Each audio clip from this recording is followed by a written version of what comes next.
Okay.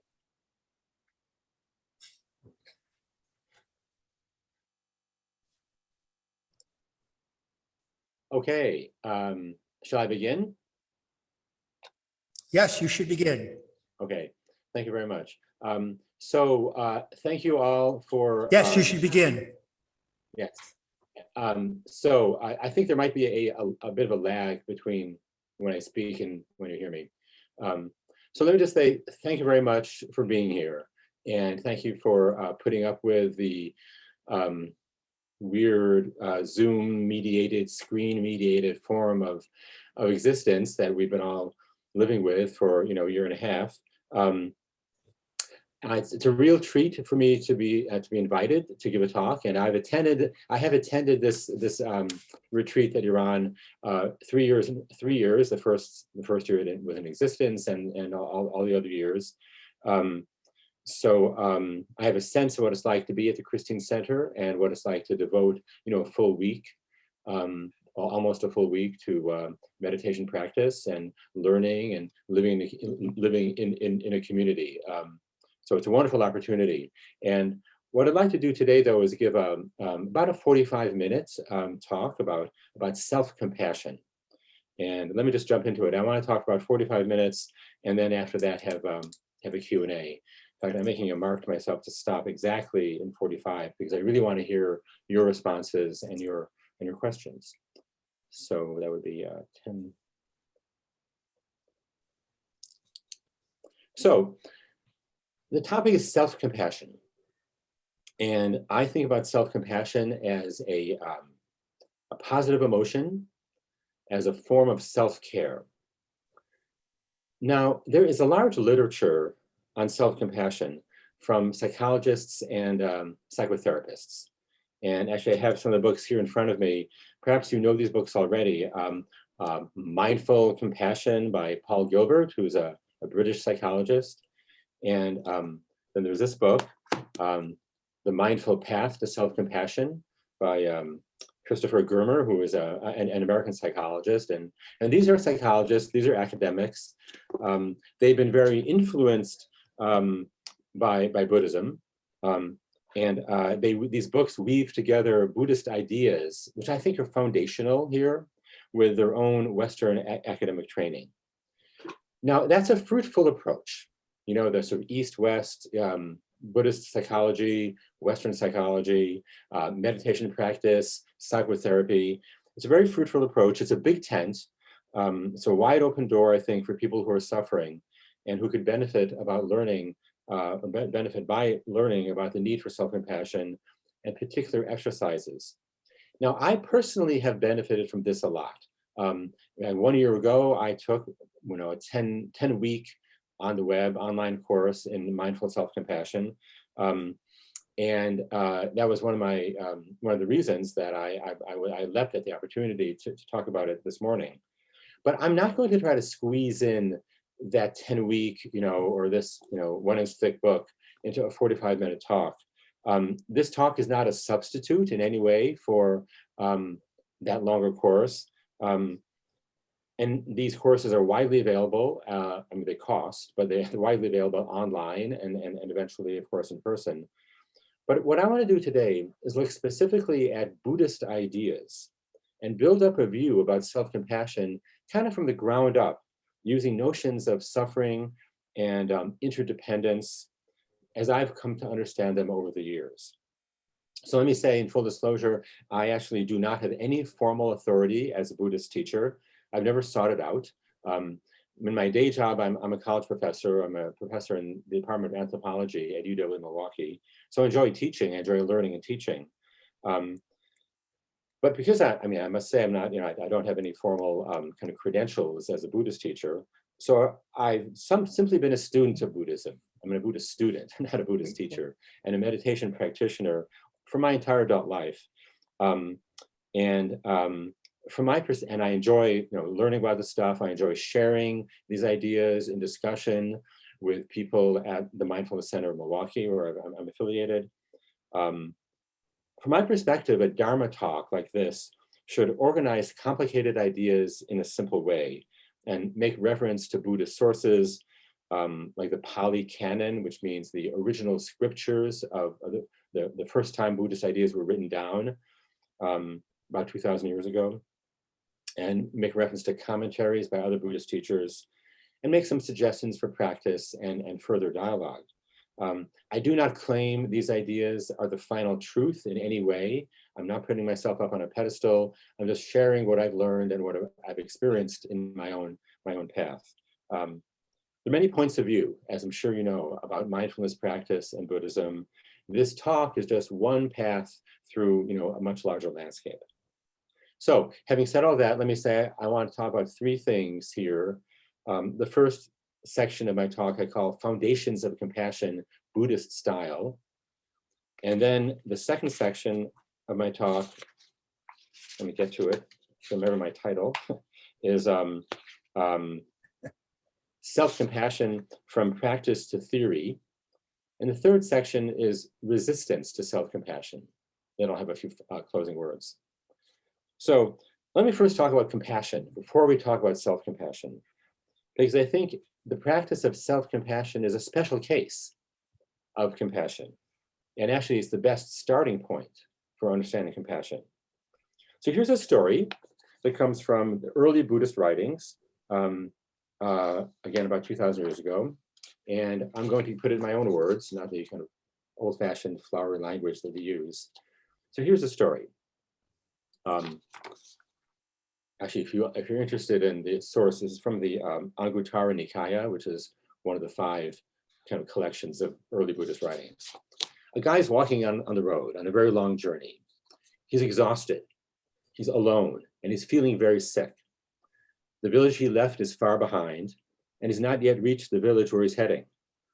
So suppose that someone else comes up and sees this exhausted and lonely traveler. The second person thinks to herself, if this guy had an assistant, if he could finally reach his destination and then get some medicine, be fed nourishing food, be well cared for, then his sickness would go away. In this way, the second person is sending her compassion to the traveler. That's a story. An old story, as I said, 2,000 years old, but it still has a lot to teach us. At one level, this story is a clear example of the basic standard Buddhist definition of compassion, the intention to transform suffering and to lighten burdens. Now, it should be clear also that the English word compassion can lead us astray, because if you know the root of that word from the Latin, compassion means with, and patio means to suffer. So if you go all the way back, if you follow that word as it kind of, first arose in English, it means to suffer with someone, to co-participate in their pain. And there's a whole kind of Christian aura around that word. But this is not what the second person is doing in the story. If you think about that little story. So here's my reading of that story. Compassion in a Buddhist sense is not co-participating in somebody's suffering. It involves actually a series of positive emotions, and each one paving the way for the other. The series starts with simply witnessing someone else's pain. Look, there's someone on the road, and they're not having a good time of it. Step 1. That paves the way for empathy. Gee, that guy has been walking under the hot sun for so long, I can almost feel in my own body how tired he must be. I can imagine how lonely he must be. Now, empathy is itself a kind of co-participation, and actually empathy is a very complicated emotion. It's the ability to feel what another person feels. But that is actually not the final point of the story. It's like a way station towards the final point. Compassion probably starts, compassion in a Buddhist sense, I would say starts with witnessing suffering. Then it moves to empathy, imagining what that person is going through. But then there's the third phase, sincerely wishing that the person be free from suffering. And sometimes along with the desire to lessen suffering, simply acting in the world, doing something concrete, to help it go away.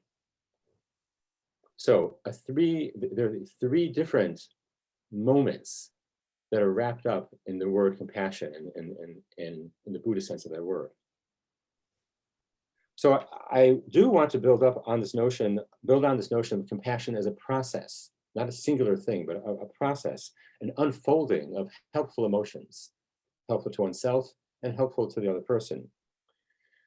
But to do so, I need to recall another Buddhist notion, compassion as a seed that lies in the consciousness of every single person.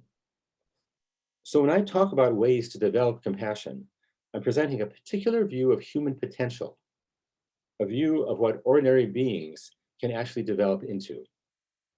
So to develop compassion does not mean grafting something entirely new onto your personality, like learning something that you absolutely did not know at all beforehand. Instead, compassion is a seed that we already have within us. It's a positive seed that can be watered, nourished, and nurtured so that it will grow and blossom.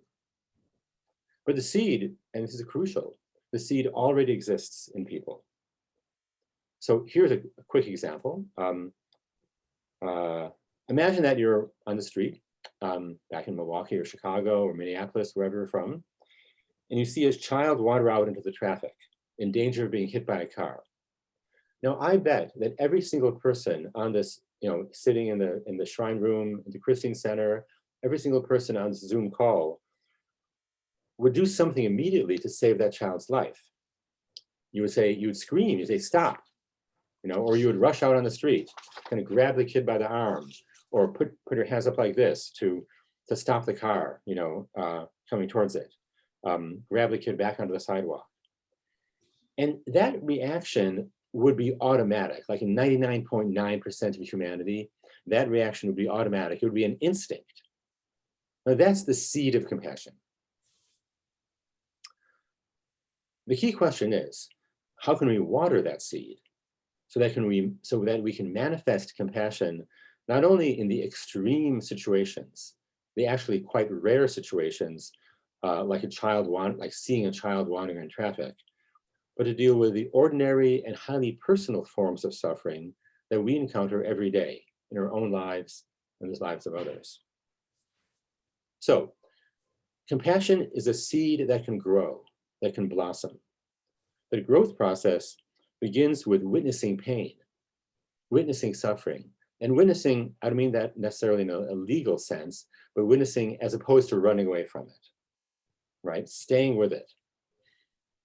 Then it moves to empathy, the imaginary identification with someone else's experience. And then it takes a third step.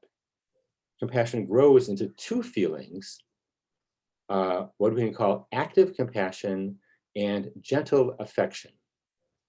Now let's look at each one. By the way, I got this idea when I was preparing this talk. I looked up the word compassion, which is karuna in Sanskrit. I have two wonderful Buddhist dictionaries here at home, and this is how they defined it. They didn't go into these terms very much. Active compassion and gentle affection. So let's use these terms because I think we can learn a lot from them. Now, when I say active compassion, I mean active as opposed to passive. In the process of cultivating compassion, people often start with a passive form. And the passive form of compassion, in a sense, is sympathy, which is not to downgrade it, because sympathy is important, but just to explore some more. For example, someone tells me that a mutual friend, suppose someone tells me that a mutual friend is in the middle of a very bitter, nasty divorce. Lots of hard feelings, battles over child custody and money and all that. I might say, wow, I really feel for him. Like that guy must be going through a really bad time. Now that's a compassionate reaction and there's no problem with it whatsoever. But it happens, I have that reaction because someone else brought my attention to the person in pain. In other words, I feel compassion for someone almost by chance right? When they happen to enter my field of vision, right? If I didn't hear that story about the nasty divorce, I would not have generated the feeling of concern.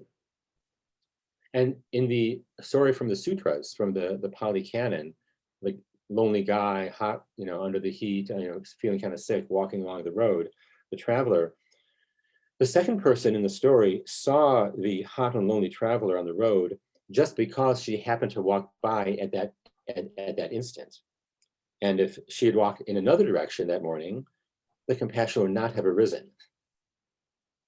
So passive here, in a sense, means reactive. And when I happen to see somebody suffering, then I feel the concern. Again, nothing wrong with that, but I just want to point out how it happens.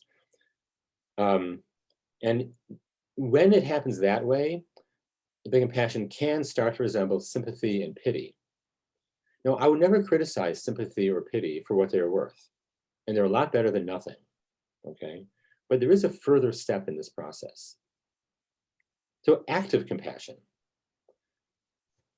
Active compassion means cultivating the feeling of care for someone entirely on my own, without being kind of autonomously, without being prodded by somebody else, without just by sheer happenstance stumbling on that view of suffering as I walk through the day.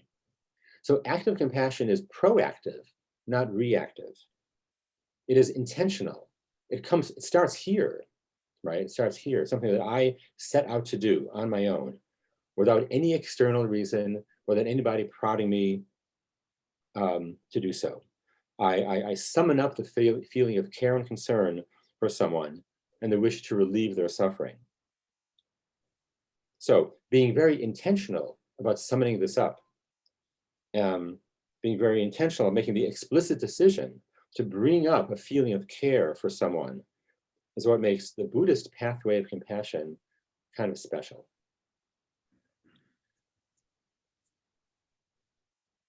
Now, I said before that we all have the seed of compassion. And where does that seed exist? I'll use a technical Buddhist term, the mind field. And I'm drawing here, of course, from, where is it? I know that many of us have read this book, Understanding Our Mind, by Thich Nhat Hanh. And so I'm clearly drawing on his idea of seeds and let it rest in the mind field, and they're sort of dormant, actually, just like seeds in a field before they're watered. To cultivate that seed means changing it from passive to active. So let me now quote from the book I just picked up, from Thich Nhat Hanh's own writings on the 50 verses of the nature of consciousness. And just very quickly, he says, the mind is a field in which every kind of seed is grown. I'm sorry, a mind is a field in which every kind of seed is sown, and the quality of our life depends on the quality of the seeds that lie deep in our consciousness. Let me read that again. It's kind of poetic language. The mind is a field in which every kind of seed is sown. The quality of our life depends on the quality of the seeds that lie deep in our consciousness.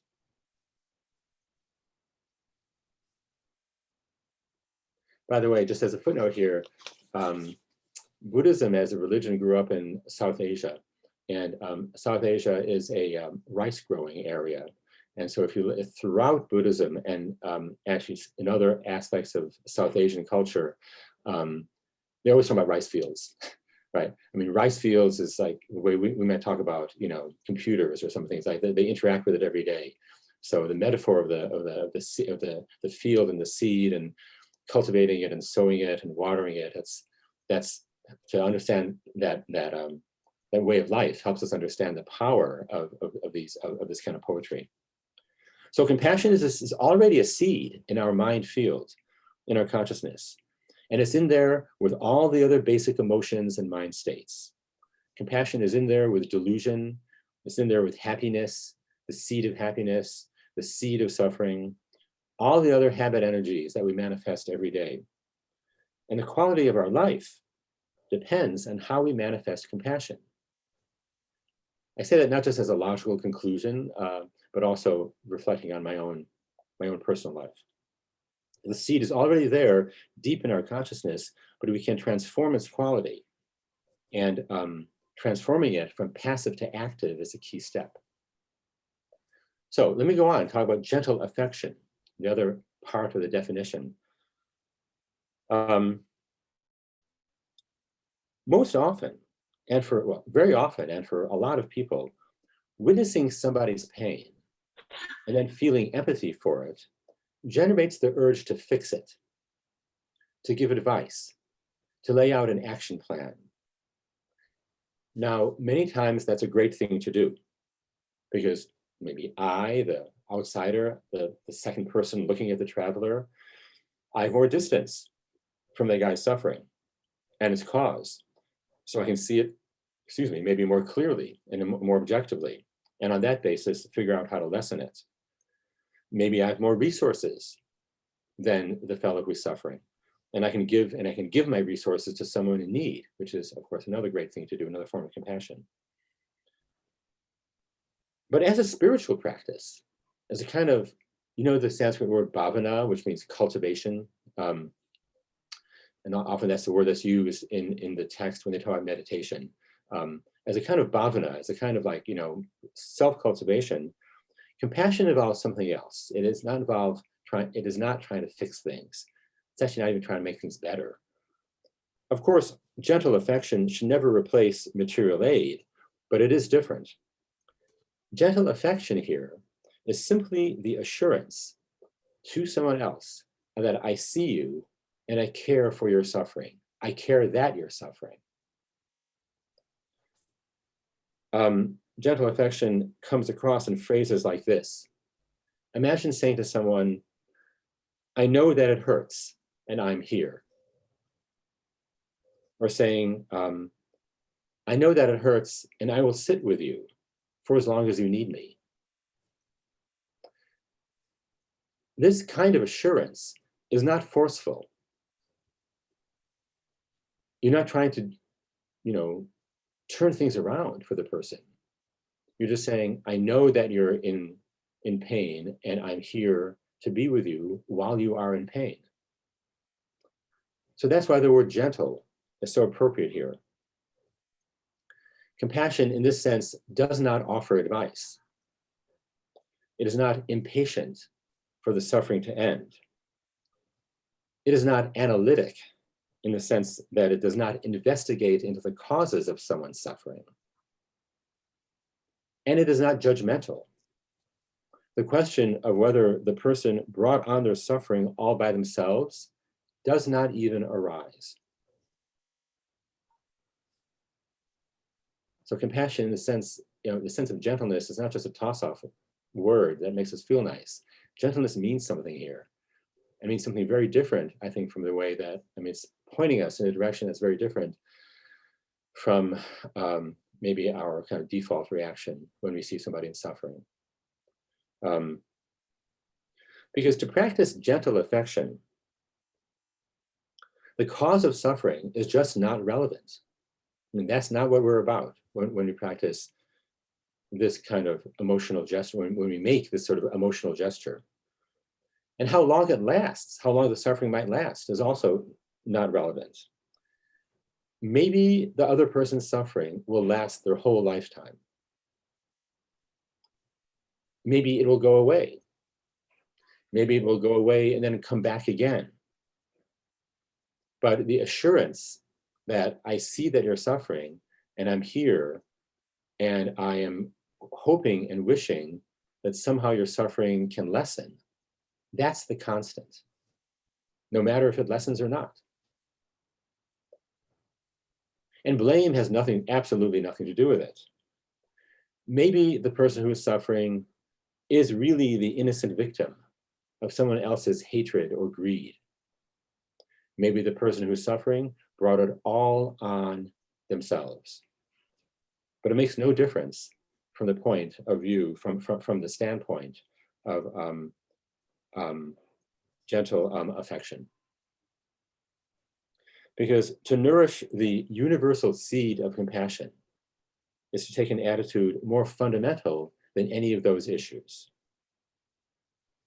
More fundamental than who caused it, how long it's going to last, who's to blame. I mean, those are important issues. I wouldn't deny that those are important issues, but gentle affection is coming in at a more fundamental level than any of them.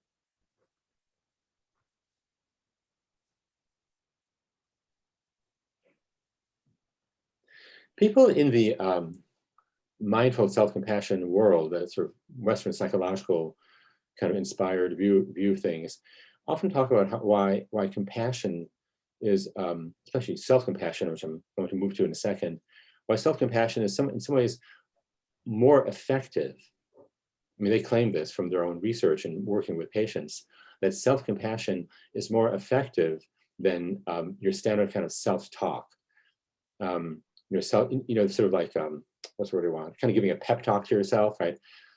This sometimes becomes a topic of humor. You wake up in the morning and write down on your mirror, "Gosh, I'm great, and I can conquer the world," or "I have a lot of power. I'm an empowered person, and I can get what I want."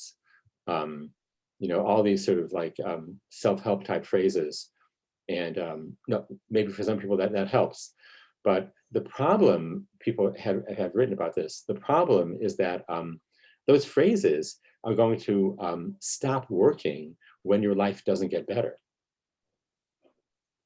In fact, you might start feeling quite bad about yourself. Like, wow, here's like another thing I failed at. I failed at self-talk. I failed at rousing my, active, energetic, kind of cheerleader for myself qualities. Gosh, I really am a loser, aren't I? Because like, compassion is again, it's not relevant whether you get better or not, whether you start to feel better or not. It's so fundamental. And perhaps you can use another set of images here, and actually another set of images comes up in the mindful self-compassion kind of world, to become a parent to yourself, to reparent yourself. Other phrase they use is to develop a better self-to-self relationship. Now, these are all psychological terms that come out of family system theory and internal family system theory, if there are any psychotherapists in the audience. And I hope there are, so you could help explain this stuff to me.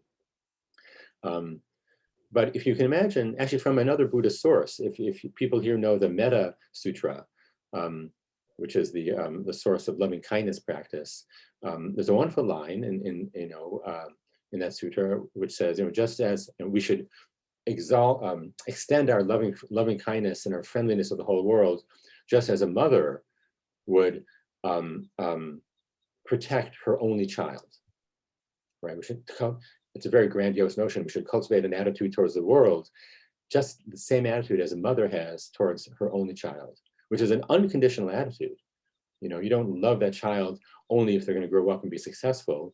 You don't love that child only if they're not hurting themselves. I mean, whatever is happening to make the child sad and suffer, you love the child, right? That's what parenting, great parenting, is all about. And so it's the same sense, I think, the same fundamental gesture of care that is implied by the notion of gentle affection and compassion in general. Okay, I need to move on. Let's talk about self-compassion.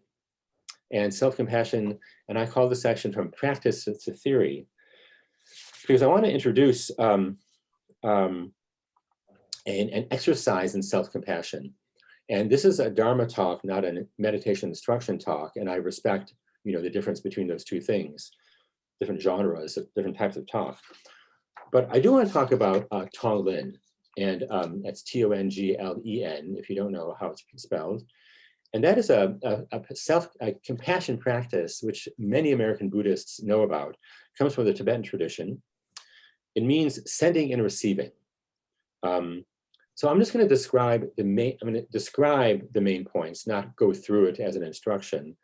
And I'm going to truncate the main point to focus on self-compassion.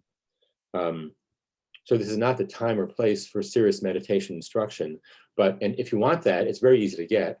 If you're in Milwaukee, we can organize a day of a whole day or whole afternoon on Tonglen. You could go to YouTube and just type, and I did this actually the other night, just type in Tonglen meditation guidance, and you get great videos from Pema Chodron and the Dalai Lama and a number of other great teachers. But here's the basic point. This practice uses the breath as basic mindful breathing does, but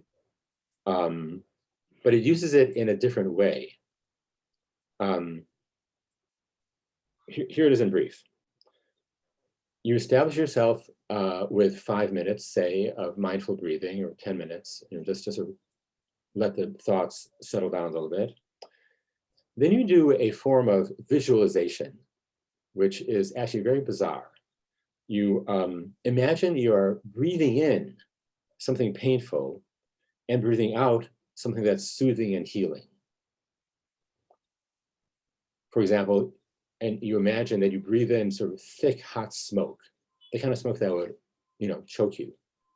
And then you breathe out absolutely fresh, cooling air, like the perfectly clear, wonderfulness of an ocean breeze that flushes out all the smoke. Or imagine you're breathing in a horrible smell, the worst possible smell you can imagine, something rotting, and then breathing out the most refreshing and sweet smelling air.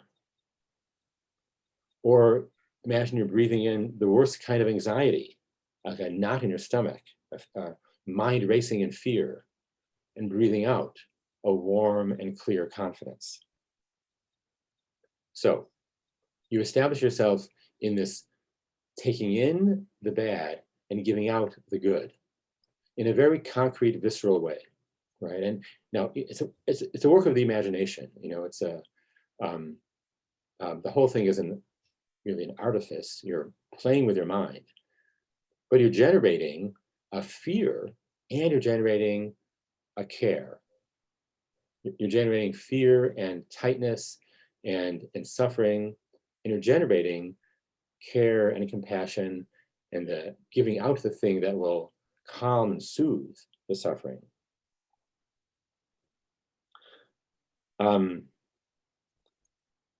Now you replace the smoke or the bad smell with a thought of your own suffering.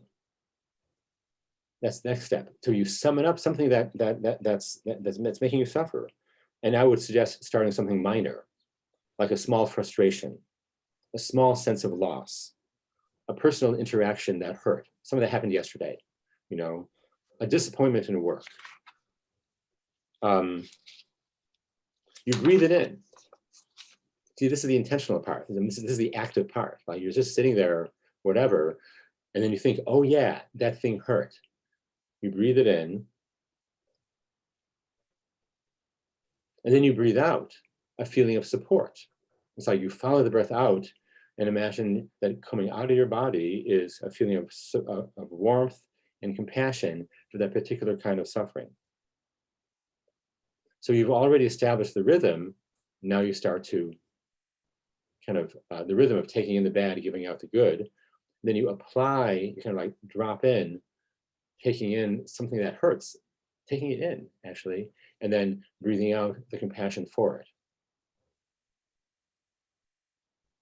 Now, very abbreviated instruction, and I urge you to go deeper into this practice. It's an incredibly deep practice, and I found it personally like revolutionary in my own life. When you receive the full instruction, you will learn that this practice of self-compassion is just the first step. Because after you train yourself in breathing in your own suffering and then breathing out a warm, supportive, caring emotion for it, you sort of drop that and you think of the suffering of someone you love, you breathe it in, you breathe out the care, the compassion, someone who is like a close friend, and then the suffering of, say, a teacher, and then the suffering of someone neutral to you, someone maybe, the guy at the gas station on the way up, and then the suffering of an enemy, and then the suffering of all of the above, and then finally, in this massive, grandiose gesture, the suffering of all sentient beings. And you breathe out the desire for the suffering to be lessened. You breathe out a certain supportive concern for all of them. But today, let's just stick with the first step, right? Let's not get too ambitious. The most narrow focus of compassion, it's like the innermost point on those concentric circles of concern. So what is happening inside oneself during this, I think this is like the archetypal Buddhist practice of self-compassion. What is happening inside yourself psychologically and spiritually when you take on your own suffering, breathing it in, and then breathing out care and concern for it? First, it's proactive, right? This is not a passive type of compassion because you do it intentionally. Now you sit down on the cushion, and so I'm speaking of this now as a formal meditation practice. You sit down on the cushion and you may not be feeling that bad. You may be fine. You just summon it up for the sake of the practice. And why do you do that? Well, it's like practicing scales on the piano. If anybody has ever taken piano lessons as a kid, you practice your scales every day. So then when you need to play a real song, you're able to do it because you spent all these other hours just practicing. So when you do Tonglen for yourself, you start small with minor pains, minor hurts. So then when you are really suffering, it's like you have the muscle memory to nurture yourself through the truly bad times. You have the confidence, and also you have the confidence that self-compassion is possible, which means that the truly bad times are workable. And let me talk a little bit, not in detail, but a little bit about my own life and how I understand this. When I think of my own life and the various difficulties I've been through and the small handful of tragedies that I've experienced, when I think back on those things, what really knocked me off course was not only the event itself, like the loss, or the massive disappointment. Equally dangerous in retrospect was my experience of being overwhelmed by it, of having no inner resources to handle the event. It's not just the fact that somebody I love died, but that when that person died, I was just floored. And perhaps that's a definition of trauma. And that is one definition of trauma, an experience that is so out of the ordinary and so threatening that it exceeds the ability of the person to respond to it. So self-compassion, especially this Tonglen, Tibetan Buddhist practice, is a partial antidote to that. Because the intentional quality of it, the proactive quality of it, means that you're constantly training yourself. It's a training ground for self-compassion. You're learning a new skill. You're being introduced to a new way of engaging with the suffering and pain that comes into everyone's life, sooner or later. But you're learning this skill in very small doses, because with every in-breath, you're bringing to mind a small amount of pain as a memory, really. Maybe as a present experience, but it's small.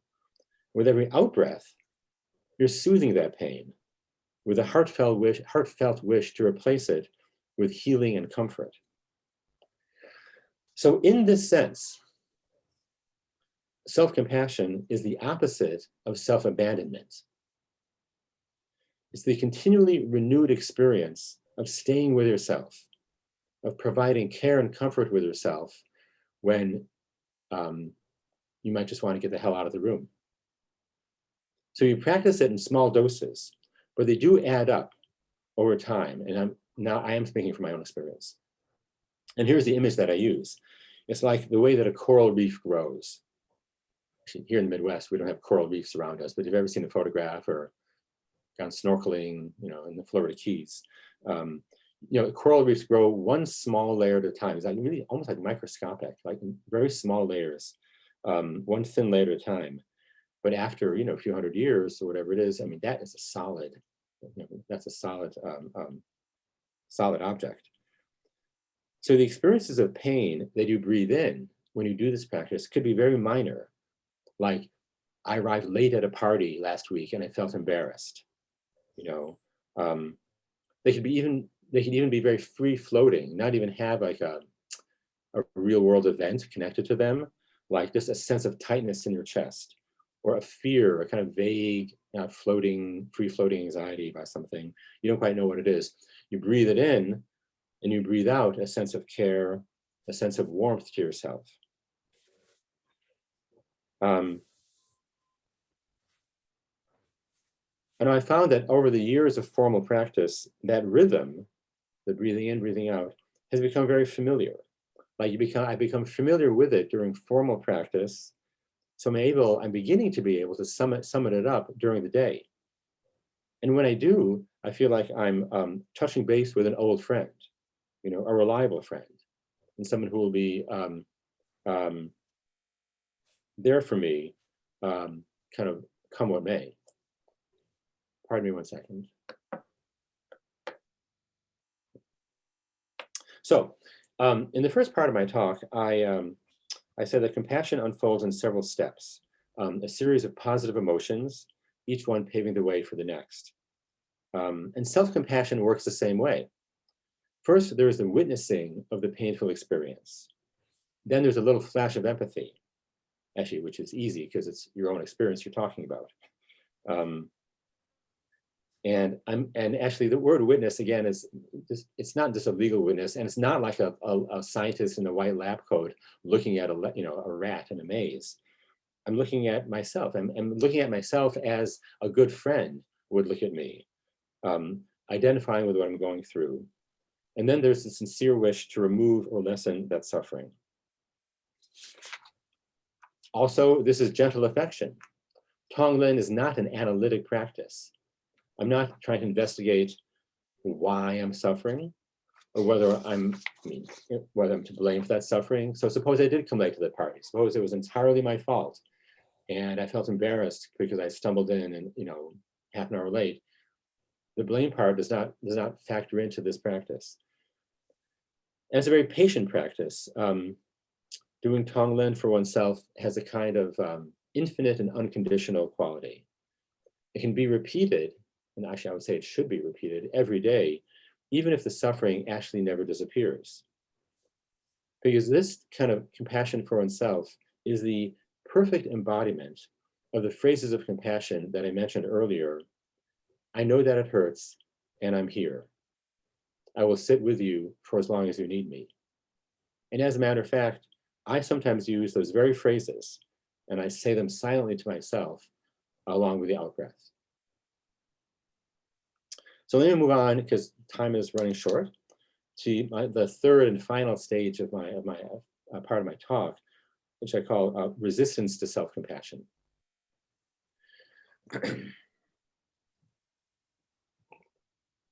So I've talked a lot this morning about the practice of self-compassion, some of its benefits, and I've kind of gone in very deep in a sort of inch by inch, moment by moment way to what it's like.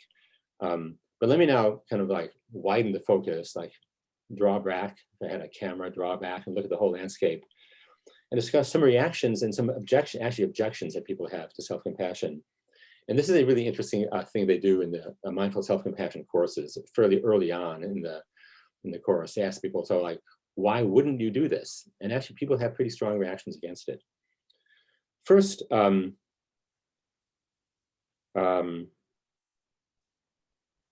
it strikes people, and maybe it's striking you, as kind of fake, as kind of forced and artificial.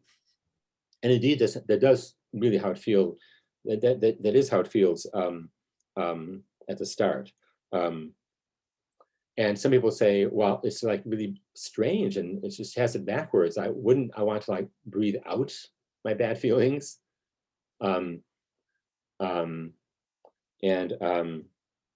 get rid of them, sort of like expel them from my body? Isn't that the natural instinct of most people? Um,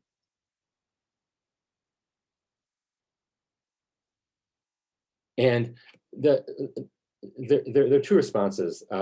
One is, or there's a response to each of those objections. One is that compassion is a seed we have, but it's only going to grow if we nurture it and water it and give it good conditions for growth. It's like a muscle that grows only when we exert it. When we use it, when we kind of like push it against an opposing force. So in many people, the seed remains dormant. And so doing this practice, as unusual and artificial as it feels, is like providing the seed with water. It's like weight training. First you start with 10 pounds, then you go up to 15 pounds. Doing this practice in a small way, in a daily way, again, supplies the confidence and the ability to do it when you really need it. And I'm going to skip to another objection, which also often comes up, that all this attention directed at one's own pain and suffering is narcissistic, that self-care is unacceptably selfish, that the time spent caring and comforting oneself is time taken away from other people's pressing needs. And this issue does come up in in mindful self-compassion settings. So here's how I think. Well, here's my sort of response to it, as a Buddhist practitioner.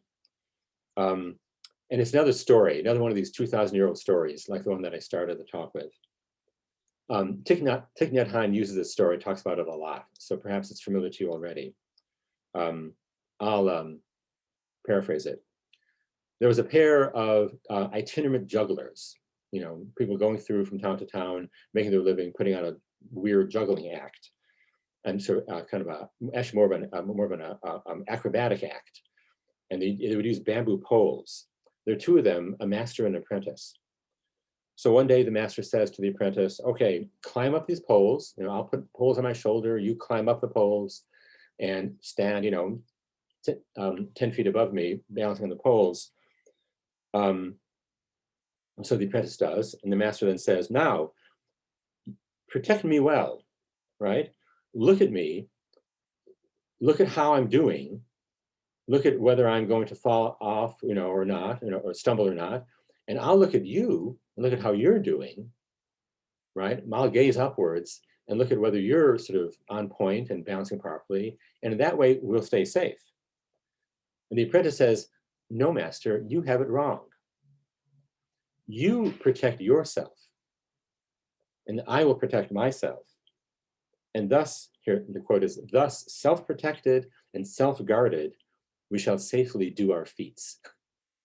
Right? Thus self-protected and self-guarded, we shall keep ourselves safe. And then the Buddha says, the apprentice was correct. The apprentice got it right, right? It is just as the apprentice said, I shall protect myself, and in that way, I will protect others. Now the sutra, the original sutra, is longer and makes a bunch of other points, but this one point is key. And you think of it, it is, it's a neat sutra. It's a concrete situation, a dangerous high wire act, with one person balanced on these bamboo poles, held up on the shoulders of somebody else. And only if each person is steady on their feet can they stay safe. If the person on the bottom is balanced, steady, and calm, that protects the person on the top.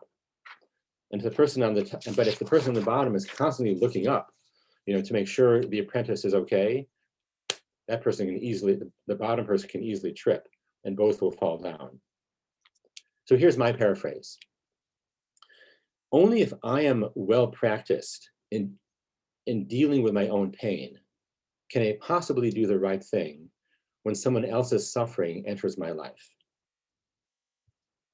Now, I'm not talking about activities in the public sphere. I mean, I can be a hot mess. I can be a total neurotic mess and still write a check to a nonprofit, attend a political rally, and vote. That's for sure. But what if I want to be available to people in really difficult interpersonal situations, in the workplace, or with a loved one or family member? These situations can be very tricky, very sticky. They have a lot of triggers. And if I don't know how to keep my balance and care for my own pain, I might make the situation a heck of a lot worse. So let me now close, because it's after time, actually. Here's my final point. Self-compassion is an emotion. It's an emotional gesture of care, concern, and assurance. At the same time, it's a core part of Dharma practice. And did you know this teaching, a very fundamental Buddhist teaching, that Dharma practice is sustained by wisdom and compassion, or prajna and karuna in Sanskrit. These are like and a very old metaphor, a very old Buddhist metaphor. These are like the two wings of a bird. The bird cannot fly with only one wing and go off course and crash. You have to have both wings. And self-compassion, of course, is one of the divine abodes. If you know Brahma Vihara, the abode of the gods, an emotion, a positive emotion that frees you, or at least helps to advance you on the path of freedom. So my hope is that, my most profound hope is that these comments can help open up that path of freedom. It's a path that, like all the rest of Buddhism, does not take a detour around loss and pain, but it faces it in a gentle and healing way. So I dedicate the merit of this talk to all of us who are walking on that path. Thank you for listening, and I look forward to your comments and questions.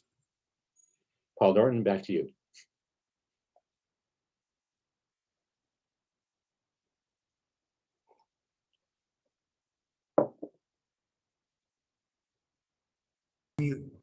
Thank you, dear friends.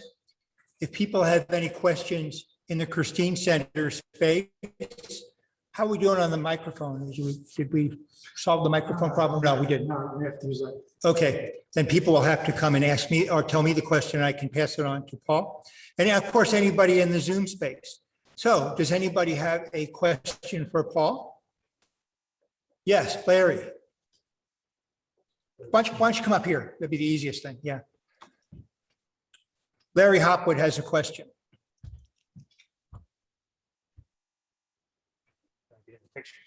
Well, if you want to get in the picture, we'll do this. No, that's not good. Just speak loudly from there. You'll be. Hi, Paul. Hi. Hi, Larry. How are you? Good.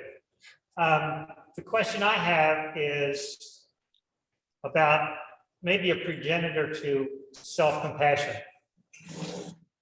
That would be self-acceptance or acceptance in general. As an example, in my own journey, I got into meditation because of anxiety, thinking that meditation would fix my anxiety.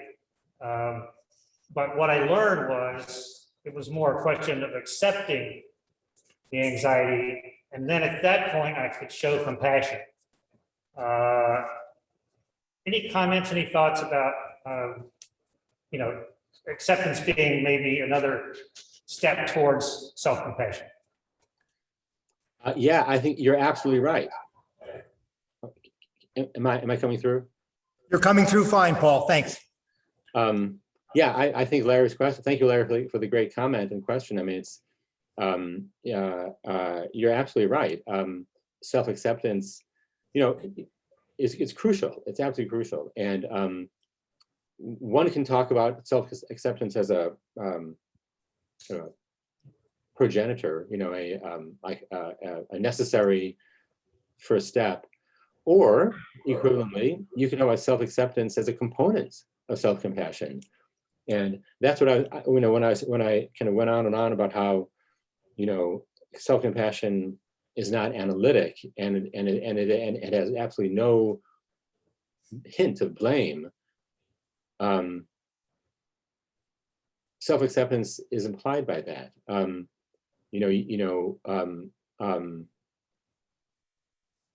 Suffering exists, and suffering takes many different forms, and we have to accept ourselves as people who will suffer. And we have to accept the suffering, not as some sort of like,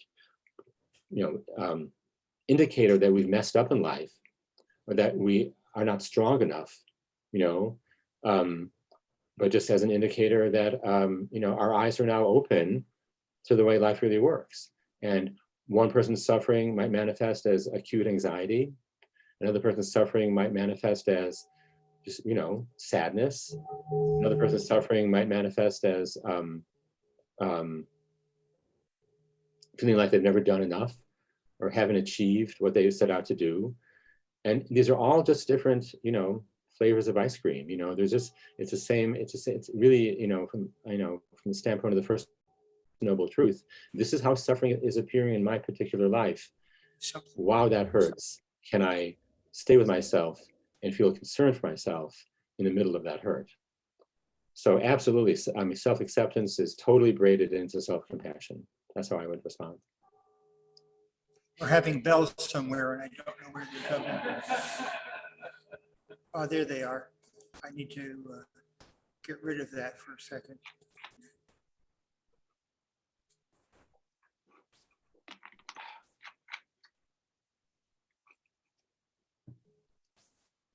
What other comments and questions do people have?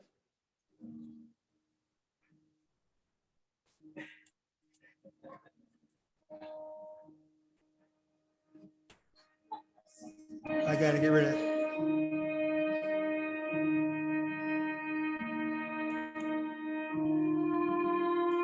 There we go. Sorry, we had a kind of a flash mob type of Namo Avalokiteshvara thing. Not the worst thing to have as a flash mob. Any other questions? Yes, if you can come forward. Get close to our little computer to get your question.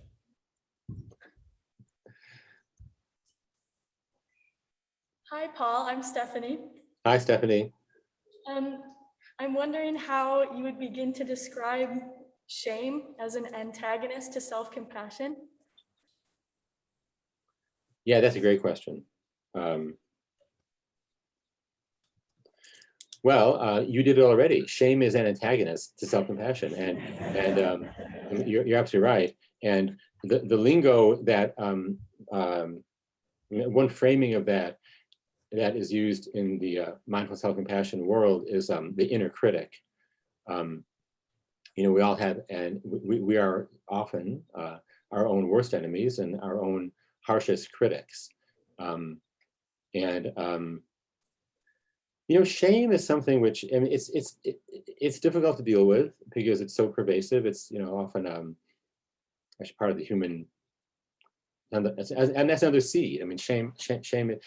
Every culture in the world has some sort of shame mechanism, going on. And I would say, in terms of dealing, so it's no surprise, number one, and everyone has an inner critic, and it can be very debilitating. I think that the shame, but shame is another kind of suffering. Shame is a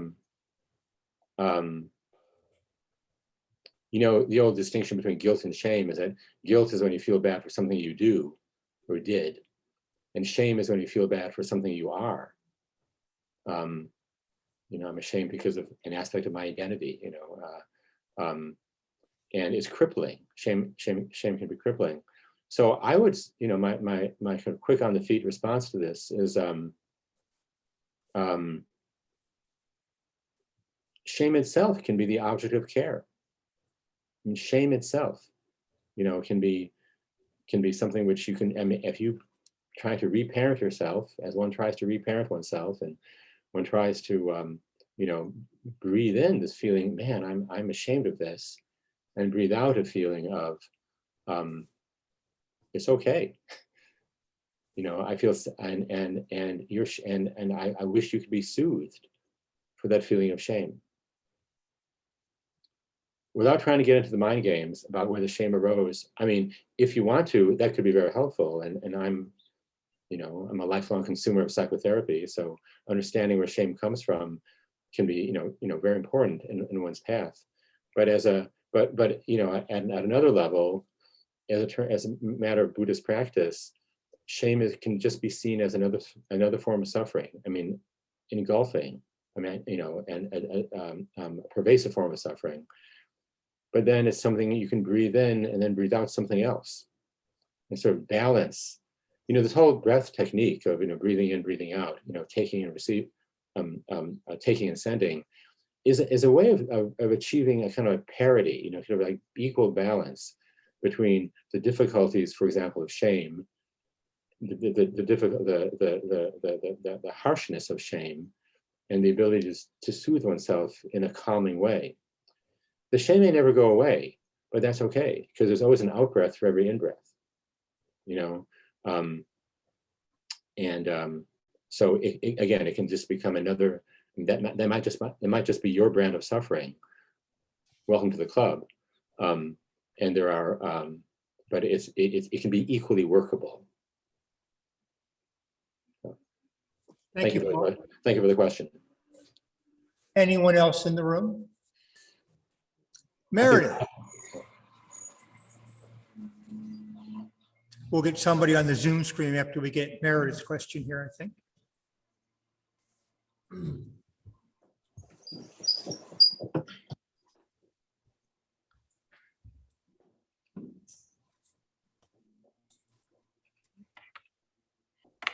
Hi, Paul. This is Meredith. Hi, Meredith. How are you? Well, you spoke of this, but I wonder if you could say some more about some of the cousins of compassion. For example, what's the difference between compassion and self-pity? Between compassion and pity for someone else? How can we distinguish those and make sense of whether we're feeling the more honorable compassion in our practice, or whether we're simply feeling sorry for ourselves or for others? Yeah, that's another great question. Thanks, thank you, Meredith.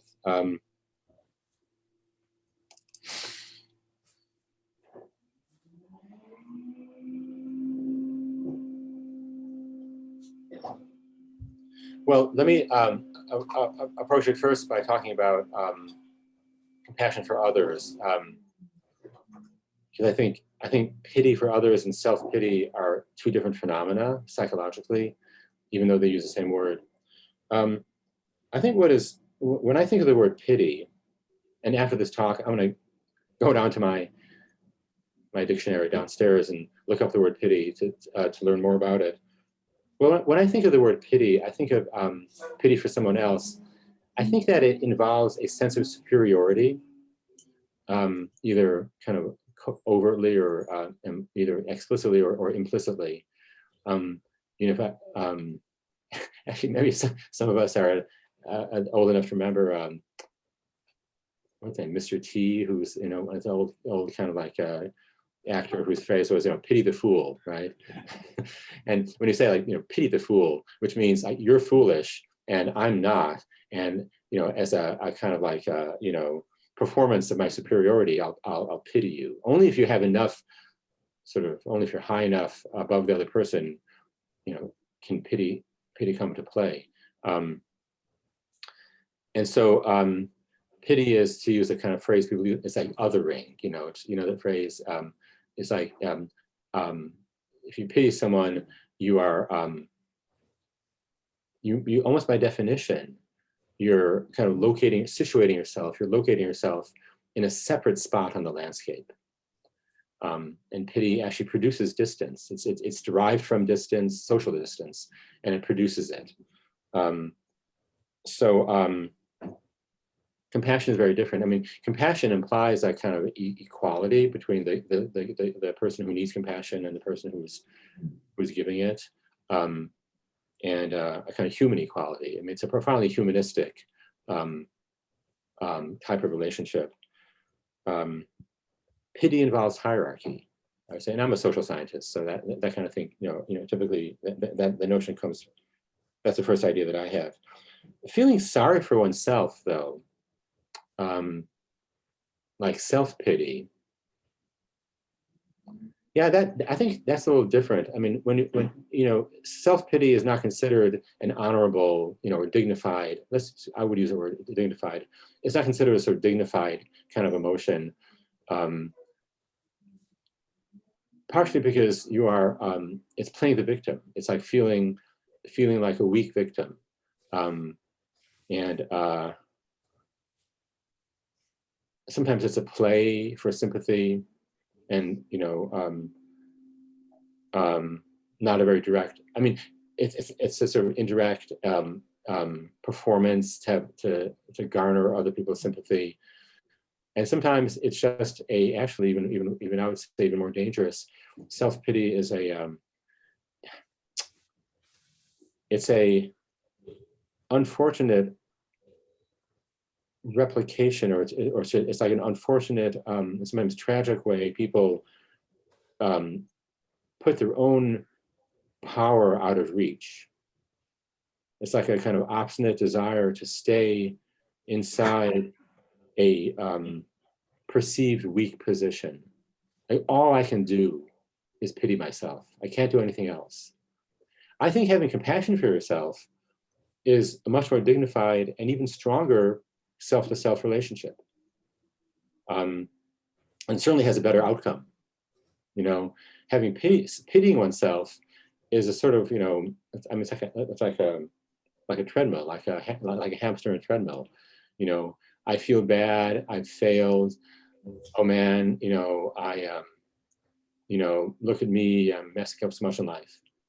And that's a sort of recursive sort of self-talk that can last decades. Self-compassion is, in a sense, countering, not in a kind of violent way, but it's really an alternative way to respond. Like, self-pity is a response to true suffering, and self-compassion is a different response to the same kind of suffering.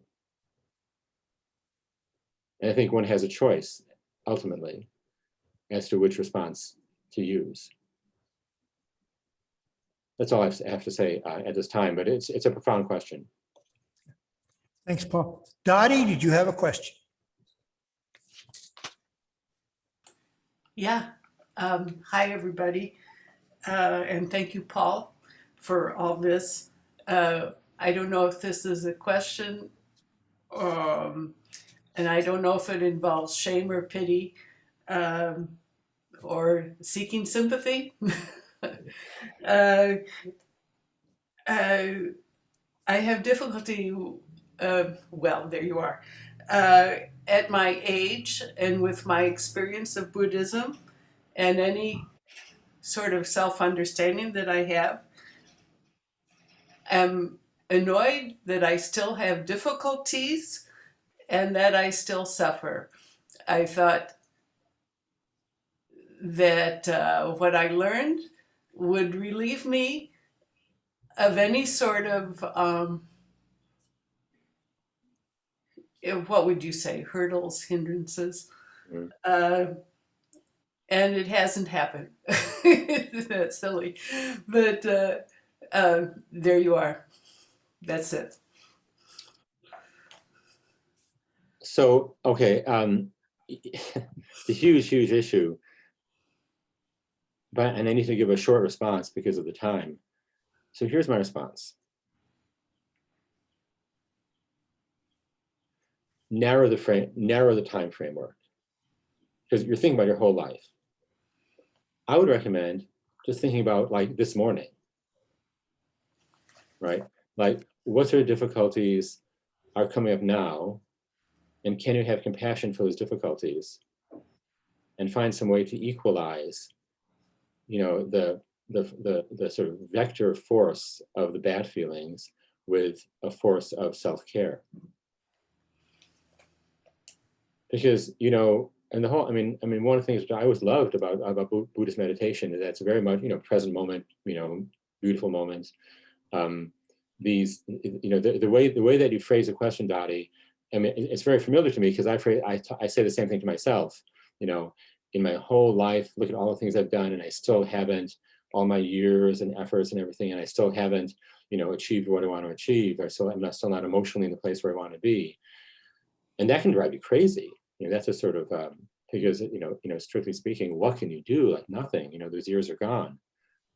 So I just think it's helpful to sort of like narrow it down to like, the next 2.5 hours, is a 5-minute period of mindful breathing going to make you feel better? Is 5 minutes of practicing tongue in for yourself going to give you, move you another inch forward or half an inch forward in the path of self-acceptance? Because that's all we have to work with anyway.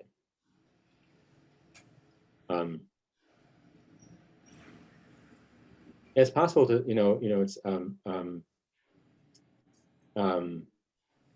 so it's very large scale in terms of the time frame of your question. It's a very large scale question, but I don't think it has a large scale answer. I think the answer is by changing the time scale of your, the time frame of one's efforts, and doing something good, in the moment, doing something good for you, like in the moment. That's the only possible response.